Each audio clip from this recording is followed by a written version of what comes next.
La foi qui me fait vivre. La santé, récompense des bonnes habitudes, le 10 août. Un temple corporel fort. Mon fils, n'oublie pas ma loi, mais que ton cœur garde mes commandements, car ils t'apporteront la durée des jours, la longévité et la paix. Proverbe 3, versets 1 et 2. Les lois de la nature sont les lois de Dieu, aussi véritablement divines que les préceptes du décalogue. Les lois qui régissent notre organisme physique, Dieu les a inscrites sur chaque nerf, chaque muscle et chaque fibre du corps. Toute violation négligente ou délibérée de ces lois est un péché contre notre Créateur. Il existe une relation intime entre l'esprit et le corps.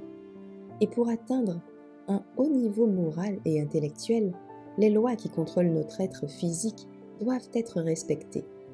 Pour obtenir un caractère fort et équilibré, les pouvoirs mentaux et physiques doivent être exercés et développés.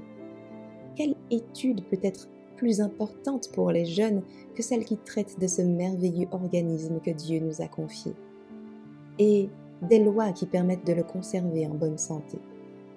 La santé peut être gagnée par de bonnes habitudes de vie et peut produire des intérêts et des intérêts composés.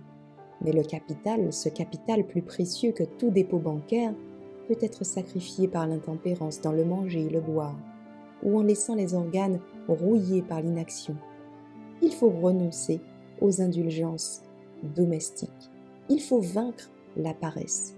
La santé doit être gardée de manière aussi sacrée que le caractère.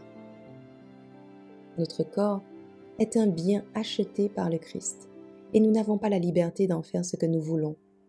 Tous ceux qui comprennent les lois de la santé devraient réaliser leur obligation d'obéir à ces lois que Dieu a établies dans leur être. L'obéissance aux lois de la santé doit être considérée comme un devoir personnel. Nous devons nous-mêmes subir les résultats des lois violées. Nous devons individuellement répondre devant Dieu de nos habitudes et de nos pratiques. La question qui se pose à nous n'est donc pas « quelle est la pratique du monde ?» mais comment vais-je, en tant qu'individu, traiter l'habitation que Dieu m'a donnée?